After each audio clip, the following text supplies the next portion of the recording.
Hello everyone, this is Shishir Banik from NS English. IELTS এর reading এর ক্ষেত্রে heading matching অনেক important but মাথা আউলাঝোলা করে দেওয়া একটা কোশ্চেন।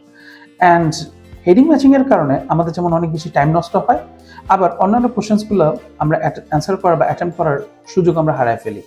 কিন্তু ঠিক কিভাবে আমরা হেডিং ম্যাচিংটা সলভ করতে পারলে আমাদের দুই দিক থেকে আমরা শুদ্ধ করতে পারি, মানে হেডিং ম্যাচিংও যেন ঠিক থাকে, আবার অন্যান্য কোশ্চেনের জন্য আমরা ঠিকমতো আনসার করতে পারি।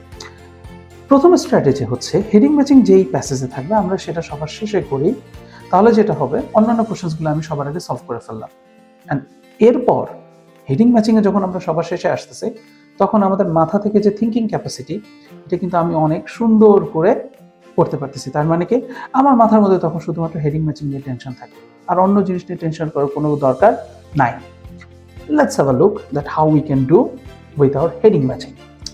হেডিং ম্যাচিং এর ক্ষেত্রে আমাদের প্রথম যে জিনিসটা বুঝতে হবে সেটা হচ্ছে হেডিং ম্যাচিং মানে হচ্ছে এই যে গিভেন প্যারাগ্রাফগুলো থাকে, এই প্যারাগ্রাফগুলোর জন্য আমাদের একটা হেডলাইন খুঁজে বের করা।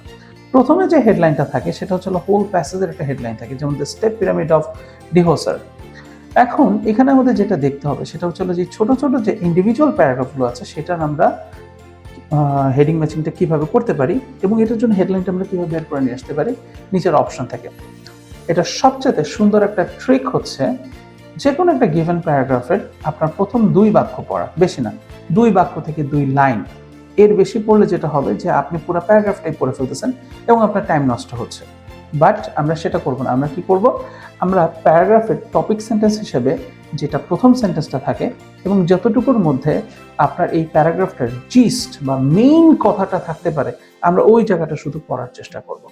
যেমন এখানে বলতেছে, the burial chamber of the tomb where the king's body was laid to rest was dug beneath the base of the pyramid, surrounded by a vast maze of long tunnels that had rooms of them to discourage robbers.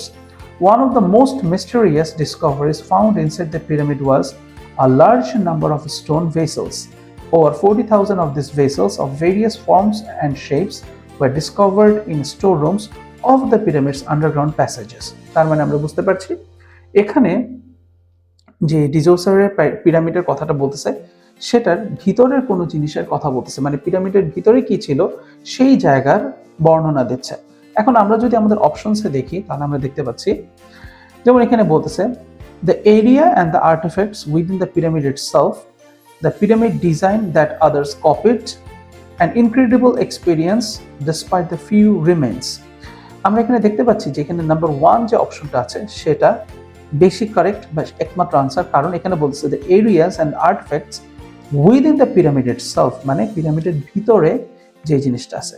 In that case আমরা বলতে পারি যে আমাদের paragraph এ এর answer হচ্ছে number 1। আবার আমরা যদি প্যারাগ্রাফ বি পড়ি, unfortunately all of the precautions and intricate design of the underground network did not prevent ancient robbers from finding a way in. Dihosar's grave goods and even his body were stolen at some point in the past, and all archaeologists found were small number of his valuables overlooked by the thieves. There was enough left throughout the pyramid and its complex, however, to astonish and amaze the archaeologists who excavated it.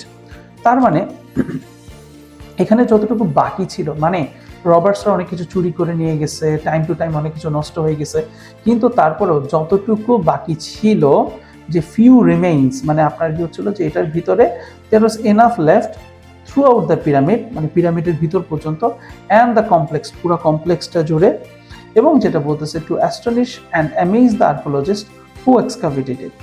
সেখান থেকে আমরা কি পাচ্ছি, a pyramid design that others copied, এটার আমার answer হয় না।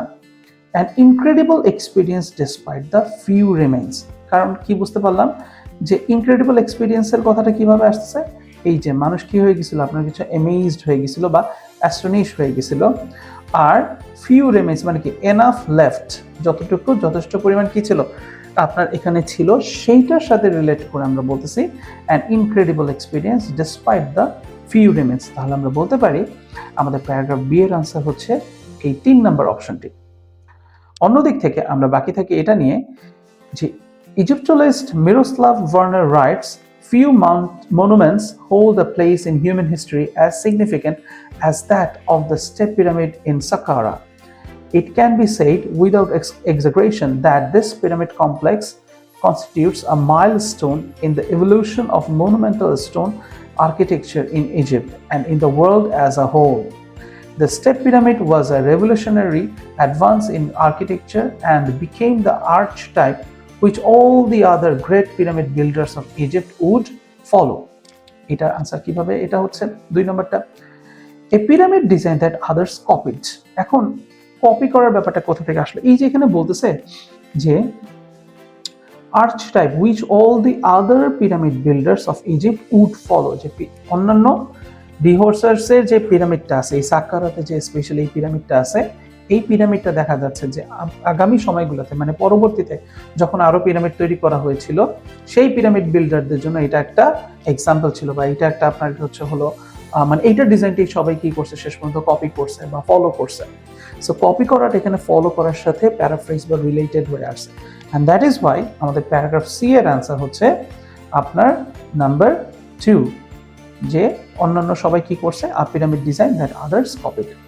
তার মানে আমরা কি বুঝতে পারলাম, আমাদের হেডিং ম্যাচিং এর ক্ষেত্রে পুরাটা পড়ার চাইতে কিন্তু স্ট্র্যাটেজিক্যাল ব্যাপারটা অনেক ইম্পর্টেন্ট। আমরা তাহলে আগে কি করব, যেই প্যাসেজে হেডিং ম্যাচিংটা থাকবে আমরা ওই প্যাসেজটা সবার শেষে করব এবং ওই প্যাসেজে অন্যান্য কোশ্চেন্সগুলো আগে সলভ করব, তারপরে আমরা হেডিং ম্যাচিংটা করব।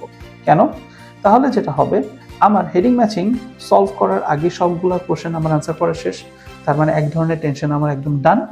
And on top of that, heading matching এর আগেই আমি কি করতে পারতেছি, ওই প্যাসেজের অন্যান্য প্যারাগ্রাফগুলো আমার অন্য যে ডিফারেন্ট টাইপস অফ কোশ্চেন্সগুলো আছে ওগুলো সলভ করার জন্য পড়া হয়ে গেল।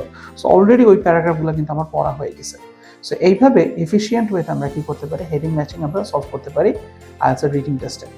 মাই ডিয়ার স্টুডেন্টস, এইরকম যদি আপনারা আরো মজার ওয়েতে আইএলটিএস এর প্রবলেমগুলো সলভ করতে চান এবং শিখতে চান, come to Enhance English and see you soon on our next video. Thank you.